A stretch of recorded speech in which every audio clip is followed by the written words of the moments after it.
Welcome to Leadership Lessons. This is a weekly interview where we are learning from other Christians whom God has placed in a leadership position. Our guest today is KBC Communications Director Lawrence Smith.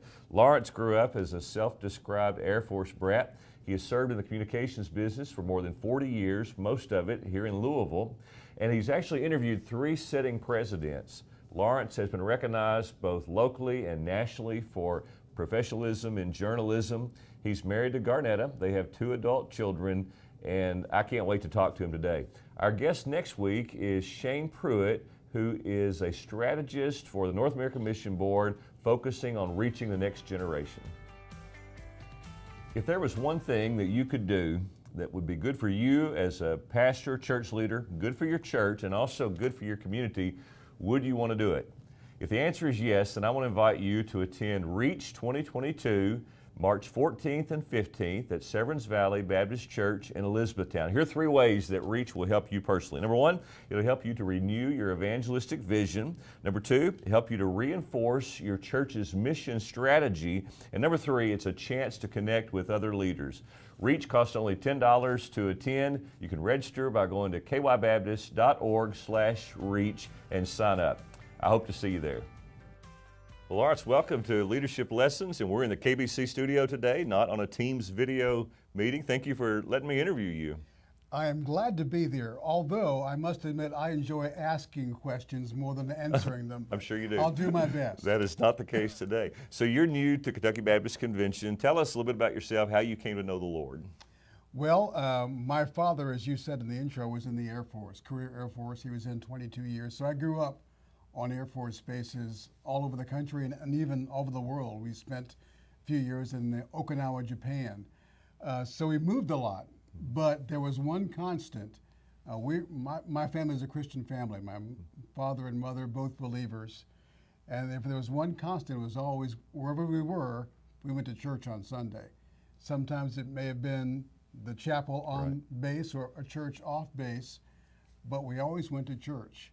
But it wasn't until my mid-20s that the Lord saved me. I heard a gospel message and the Lord opened my heart and I became a believer. But I had that training already, the understanding of the gospel. In fact, I always said my mother was kind of my first theologian. Wow. I remember coming home from school one day talking about how, we all evolved from fish and this is how everything started. She looked at me and said, "What about Adam and Eve?" And I was dumbfounded. I couldn't answer. Yeah. So that was my first encounter with the clash of worldviews, my mother wow. asking that question. So, but to answer your question, it was in my mid-20s when I heard the gospel message, yeah. and the Lord opened my heart and saved me. Praise God for the work of your parents and a faithful yeah. mother who was prepared to answer your questions early on. You and Garnetta are members of Highview Baptist mm-hmm. here in Louisville. And tell us about the ministries that you're involved in at your home church. Well, I currently serve as the lead deacon at Highview East. We have a couple of campuses. I'm at the East Campus, not far from here. Right. I serve as the lead deacon there, which means I help primarily with preparing the Lord's Supper and getting volunteers and mostly our deacons to help serve the Lord's Supper. But I also teach a Sunday school class. We call it a community group. But I've been doing that full time for a couple of years now, and part time. I co-taught with a man before, but my co-teacher ended up actually taking a ministry position with Highview. Oh. So I've been doing that, and actually starting during the pandemic. We initially met by Zoom, but now we're back in person, and I enjoy teaching that Sunday school class about 20-25 men and women in that class, and it gives me a chance to study, yep. to be a shepherd to them, and I really enjoy doing that. Well, you're part of a great church, and I know your pastors value you and Garnetta and your ministry there. Lawrence, you're new to KBC. You're communications director for the convention. So why is the work that you do important to our larger work, and how's it satisfying to you personally? Well, I just enjoy the opportunity of taking 40 plus years of experience and then helping churches. When we first talked about this, taking this position, back last fall. That's how far back it goes. I remember telling you, I'm interested, but I have a job, and I enjoyed my job. I was working at WDRB as the political reporter at the time, enjoying that. But I said, I'll pray about it. That was the mistake I made. Right. I prayed about it, and the Lord became clear that this is where He wanted me to spend this part of my career, is using all the experience I've had over the years to really help churches communicate better and to relay information to them that'd be useful to them. Well, we're grateful that you prayed about it and grateful the Lord directed your steps. In fact, it's safe to say we've probably never had a new KBC employee that's received the accolades that you received from folks all across Kentucky, elected leaders, news professionals, and others. What was it like for you to hear how folks viewed you and how they viewed your work when you were exiting the journalism role that you were in to take on this role? Well, the Lord's really been kind. I mean, all I tried to do was be the best reporter that I could be, and be the best example as a Christian that I could be, and that meant excellence, trying to do my job as best I could and to be as fair as I could.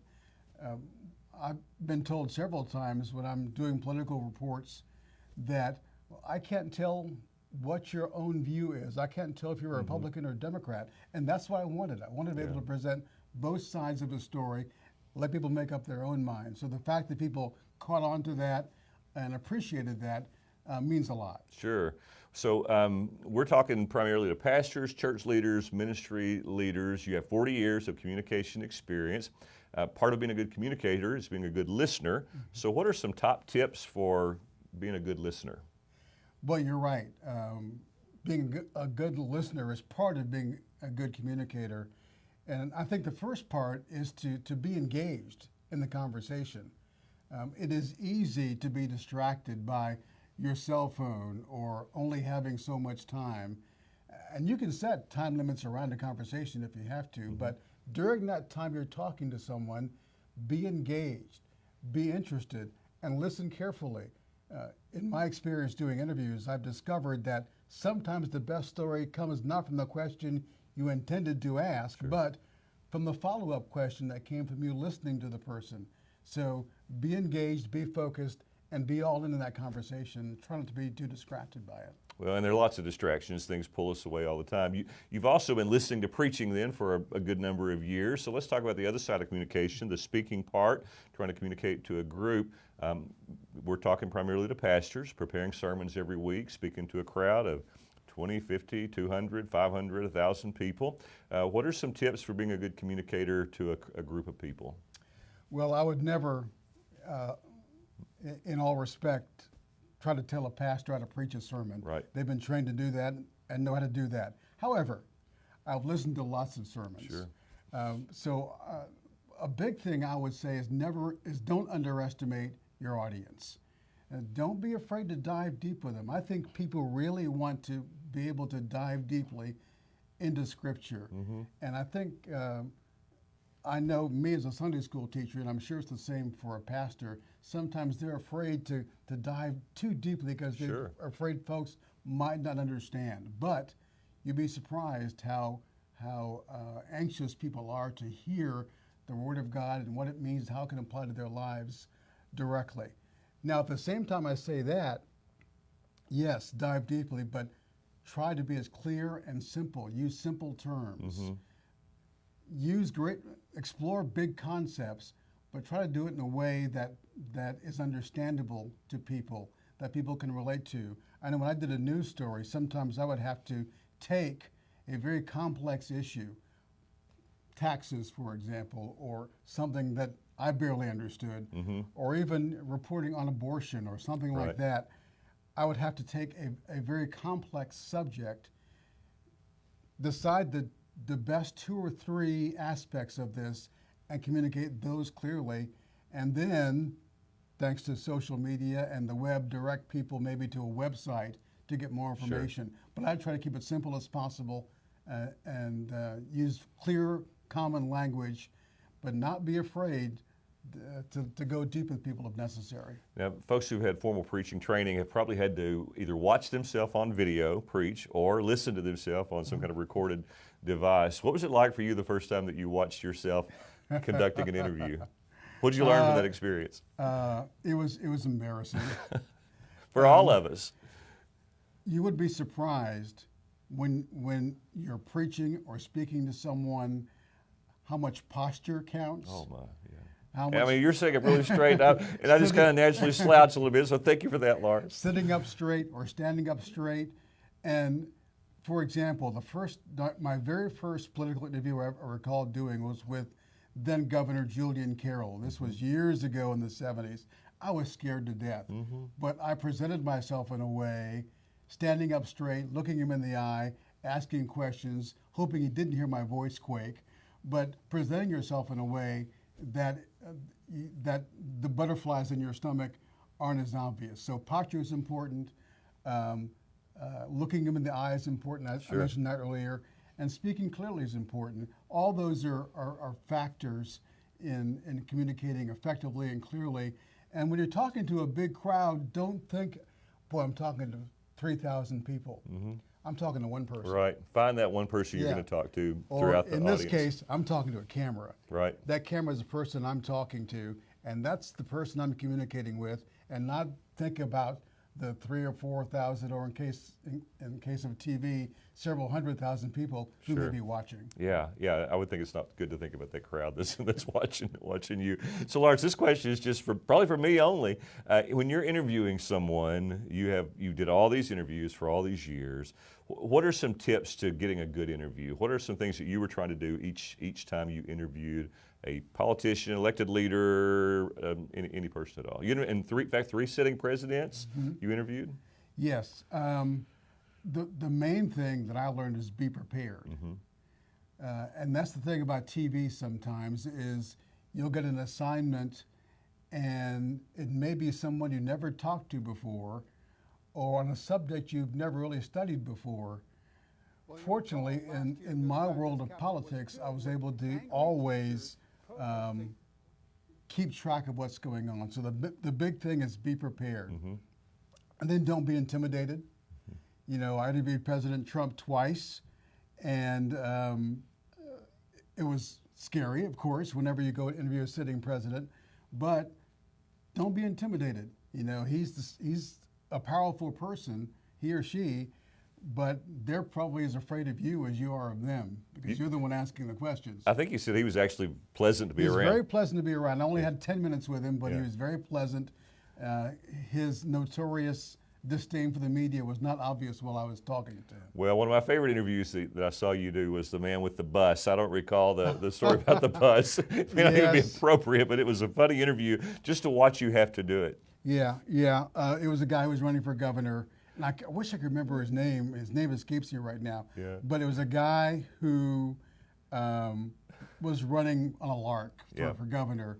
And his headquarters was his bus that was parked in a abandoned parking lot in Richmond, Kentucky.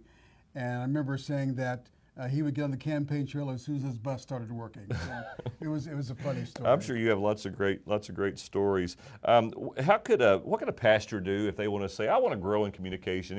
Any tips that you would say to either interpersonal, listening, whatever it would be? How could a pastor grow in that area? Practice. Yeah. Practice.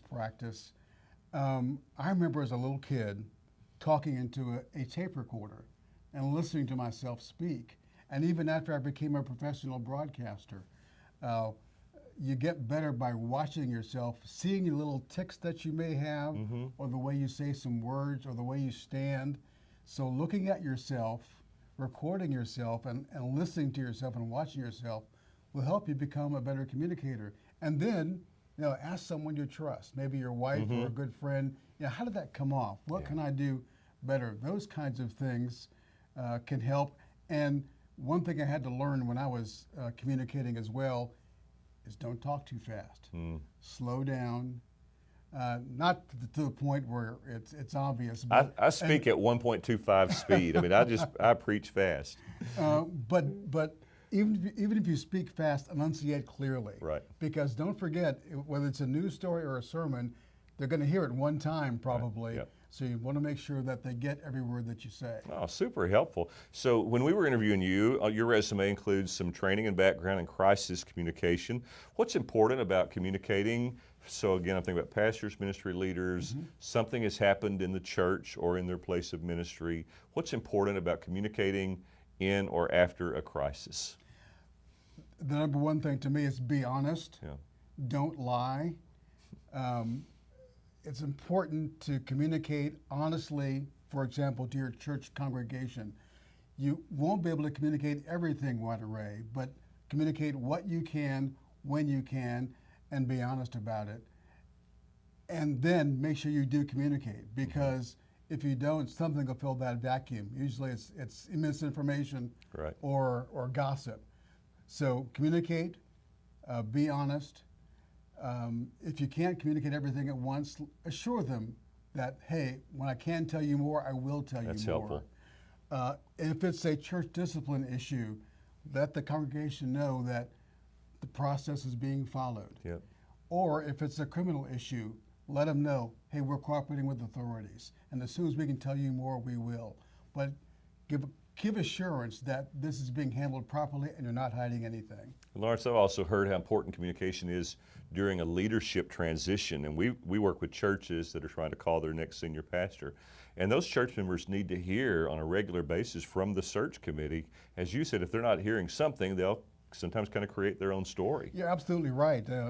That's a critical juncture in a church's life, is choosing a new leader. So it's very important that the people in the church who've invested in that church be informed about the process. Yeah. So you provide leadership for Kentucky Today. Tell our listeners, what is Kentucky Today and why is it important to the work of the Kentucky Baptist Convention? That's a fun part of my job. Being a journalist, I enjoy Kentucky Today. But Kentucky Today is a news service by the Kentucky Baptist Convention. It includes world and national news. It includes Baptist life news, because that's our main audience is men and women who are in churches in Kentucky, Baptist churches. So it includes commentary from you and others, Right. An indication of important issues, how we should maybe think about them. But it's a news service with a particularly Kentucky Baptist flavor to it. And it's on our web. We put it out. There's a morning, you can sign up to get what's called the morning briefing, a morning edition, which has a lineup of stories that you can go through in the morning before you go to work. So it's a service that I really enjoy being a part of. Includes state issues, as well as sports. We have lots of sports, UK fans who read those UK stories. We have UK reporter, we have a U of L reporter, and now we have a Western Kentucky, even a Murray reporter as well. So go Racers. Yeah. All right. But very important. As you know, abortion is a huge issue right now. We're waiting to see if Roe v. Wade is going to be reversed. But we have really the only reporter in the state dedicated to life issues. I just had to pause you just for a second, give you a chance to say that one more time. So here's Kentucky Baptist Convention. Yes. We're an organization by churches, for churches, to help churches. That's one way we help churches is through reporting about issues that are happening in our state that they need to be aware of. But then say what you just said one more time about Tessa and her role. Tessa Redmond's her name. She's the only reporter in the state dedicated solely to covering the abortion issue, the life issue. She covers Frankfort. She is connected to the pregnancy resource centers here in town, and pastors here in across the state, and she reports on what's being done in the abortion area and the adoption area. But she's the only one in the state that I'm aware of who is doing that, and she's even a great reporter. Through an open records request, a series of them was able to get information from the state, which they did not really want to release, about the number of abortions being performed in the state. So Every month. Every month she does that. And that's through her effort, she was able to get that done. We were at a rally yesterday in Frankfort, a Yes for Life rally. This is the constitutional amendment. It'll be amendment number 2 on the ballot in November. Voting. No, number two. That's right, number two. Voting about saying our Constitution does not give the right for abortion or the funding of abortion, and Tessa is reporting and covering that. But also mention I think it's House Bill 3. House Bill 3, and right. that's Nancy Tate. It's an omnibus bill. Can you just kind of summarize what that bill is all about? Sure. And this is one of those stories that I talked about when I was a reporter.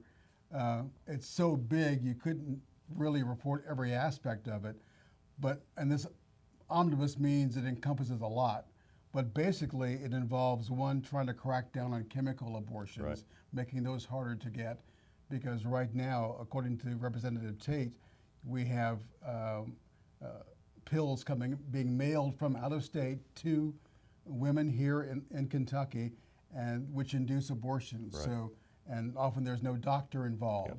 And they're very dangerous. So crack down there, and also to protect minors. There are penalties for performing abortion on minors without a parental consent. So there is also in that bill a way for the courts to get involved, but we want to make sure, that bill wants to make sure that minors, that parents are involved in the process as well. So those are the big things that this bill would do. Yeah. So if a church has a story that they want to tell, how should they communicate or get a hold of you?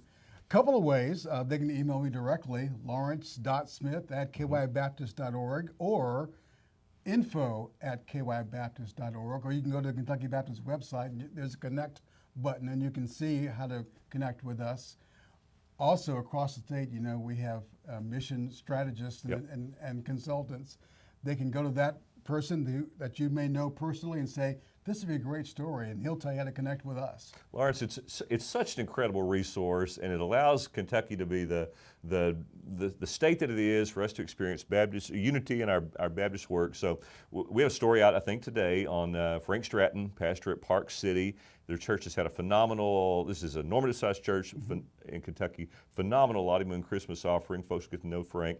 Last week I went door knocking with Abram Crozier in Falmouth. We've done stories on Falmouth Baptist and how God's worked there. So it's a great chance for all the state to get to hear what's happening in various parts of the state. So thank you for your leadership there. That's what's neat. I mean, yes, we do the Frankfurt stories and the world and national stories that every other outlet does, right, but we do something different, and that's report on what Kentucky Baptist churches are doing, what God is doing through these churches, and that's what I really enjoy, because those stories don't often get told. Well, thank you for doing it. So occasionally a pastor or a church leader, a ministry leader, will find themselves on the other side of a camera, the other side of a reporter. Something has happened in their town, the tornadoes recently in West and Western Kentucky, maybe a tragedy in their community or even in their church. What advice do you have for a pastor when he's about to be interviewed, or a news outlet has requested an interview with him? Well, first of all is find out exactly what the story is, what kind of a story is being done here, and what perspective do you want from me? Not necessarily what questions do you want to ask, although you can ask, sometimes, what kind of questions do you want me to answer? Be clear about what the story is. Then decide whether it's something you feel comfortable talking about. I think it is important for local pastors to talk to local media because of the authority they have and the message they can communicate on certain issues, whether it's abortion or whatever it may be. I think that's another thing that you can do is then prepare yourself. And then keep your answers short, pithy, on message. Don't wander off into a long soliloquy or a long sermon. And when you have the opportunity, get a quick gospel nugget in there, gospel message. You can't give the entire Romans road, but you can sure drop a gospel message in there that maybe gets left in that story. And Franklin, you may have another example of that, or Lawrence, you may have another example of that, what you just said, but I'm thinking about Franklin Graham. Franklin Graham, years ago, whenever he was interviewed, in the first 15 seconds, whether it was Fox News or MSNBC or wherever, he was going to share the story of the death, burial, and resurrection of Jesus. Right, and you can do that. It's easy. When you're in a live interview, that's possible to do that. It's a little harder when you're taping something because that can be cut out. but put it on them to cut it out if they want to. But Sure. you communicate that message, especially in a disaster situation, how much you are trusting the Lord, trusting His sovereignty, and how much we're preparing, in spite of this tragedy, to be the arms and legs of Christ to help this community. And several of our Kentucky Baptist pastors have been on news in the media because of the storms, the tornadoes in West Kentucky. Wes Fowler has done a great job across. In fact, he's been interviewed by national news services. Others have as well. So thank you for that advice. So 10 years ago today, tornadoes ripped through Henryville, Indiana, right across the river from where we are right now. You reported on those tornadoes. Can you tell us what that experience was like for you personally? Well, I actually almost became part of that story. As we were driving up to Henryville, we came off the entrance ramp, and there was a gas station in the north and one in the south. Mm-hmm. We had to stop at one of those. We stopped at the one in the south. It was closest to us, parked our car, and someone came banging on the car door saying, "You guys need to get inside now, take shelter now, because this storm is coming." And I looked over my left shoulder, and there it was coming straight toward us. So we grabbed our camera, and I told the photographer, "Keep rolling on this, no matter what happens."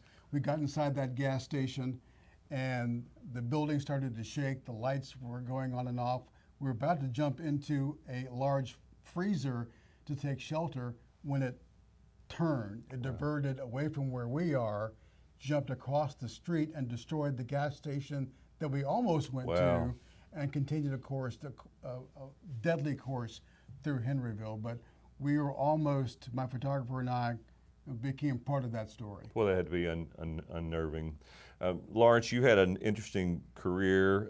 Lots of folks have influenced your life. If you were to think about one person who's had maybe the greatest influence on you, or just a person who had a great influence in the direction of your life, who would that be? Who comes to mind? Well, first, and this is going to sound cliche, but it's true, it's my dad. Oh, okay. My dad molded us, my brothers and me, into men. Yeah.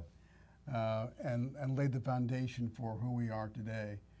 A second person that's not very well known is, and she's passed away now, a woman named Carol Wright, who was an advisor at Eastern Kentucky University, where I went to school. She took an interest in me, saw a lot of potential, and she's the one who helped arrange for me to get my first internship at WTBQ in Lexington, and that is what launched my career. So she played a big role in that. And then people I'd never really met. There was the first black anchor of a national television program. His name is Max Robinson, who's passed away now. But people like that, Walter Cronkite. I was trying to decide kind of what I wanted to do with my life. I knew I loved history, and I loved social studies, and I'd gotten involved in drama, school drama. Didn't want to be an actor, though. But I was passing by a TV set one day, and I saw Walter Cronkite giving the news. I said, I can do that. Amazing. And so that's what got my interest going in that. So the lady at EKU in particular, Mrs. Wright, I think you said, did you ever have a chance to thank her for her influence in your life? I did. Before I graduated, I was able to thank her for numerous times for getting my career started. I wish I'd been able to really talk to her at length before she passed away. But that is one regret, that I couldn't really communicate fully to her my appreciation for the interest she took in me, and enough to get my career started at a very young age. Well, what a great reminder for those that we talk to, ministry leaders especially, that just with some intentionality, follow that instinct in somebody's life, you can sure make a difference in another person's life, just by encouraging them and telling them what you see, the good things that you notice. And along the way there have been people, one person I should mention is my first boss, a guy named Rich Gimmel, who was my first news director, who still lives here in town as a believer. He and his wife have been married many years, but he also took an interest in me and helped launch my career. So there are people along the way who will encourage you, speak truth to you. We really need to appreciate those people. Often we don't do it at the time, but we certainly need to. The Lord uses all kinds of people to get all of us in the place that we're in. All right, just for fun, what's something about you that maybe folks do not know and would be surprised to know? When I was a kid, and into adulthood as well, I loved comic books. I was a huge Superman fan. I used to run around our house when I was a kid with a towel around my neck pretending to be Superman. And I still enjoy Superman movies, although I don't buy comic books anymore. But I still enjoy. It's okay if you want to buy a comic book, Lawrence. I still enjoy superheroes, particularly Superman and Batman. Yeah. Well, that's that's an interesting thing that I didn't know until you had shared it earlier. All-time favorite book, movie, food, something that you like that is interesting to know. My all-time, well, the book that has meant a lot to me is a book by R.C. Sproul called The Holiness of God. That really, really affected me. Have you seen the videos? Have you ever watched the video series? I have watched the video series, and to hear him tell that story of his encounter in that chapel one night is just chilling. But that book meant a lot to me. My favorite food is probably fried chicken. Really? Yeah, but I can't eat it that much anymore because of the waistline. But my mother used to make a chicken and noodle dish that I loved. So that was probably my favorite meal growing up. And whatever my wife makes is great as well. I should put that in there. And Garnetta's, I mean, she's she cooks. cooks. She's a great cook. She is an absolutely great cook. So and she cooks healthy, so that's good. What was that the movie? Favorite movie? Yeah. Of course, going back to my childhood, the original Superman movie that came out in 1976, I think, is my all-time favorite movie with Christopher Reeves. You just have a brand new fan club right now. There's some folks that are just appreciative of you based on what you just said. Lawrence, last question. You help promote the events that KBC puts on. One of those coming up on March 14th and 15th is Reach. You'll be part of that. What are you looking most forward to about Reach? A couple of things. Learning, for one, because this will be the first big event that I've been involved in, so I'm very interested to kind of see how it works. But also, I'm really looking forward to meeting the pastors and others who will come there, making connections and learning their stories, and they'll always be people that we can talk to for future stories. But learning about these big events, but also meeting the people who come are what I'm looking forward to most. And working with this great team that I inherited here at the KBC. They really are a great team, and you're a great leader for them, and we're grateful for the Lord bringing you to work with the Kentucky Baptist Convention. Kentucky Baptists who already know you, we're appreciative of you coming on board as our communications director. Those who are getting to know you will be equally appreciative. Lawrence, thank you for joining Leadership Lessons. Thank you for letting me ask you these questions. Thank you for your ministry to Kentucky Baptist churches. Well, thank you. I enjoy being here and thoroughly enjoy talking to you.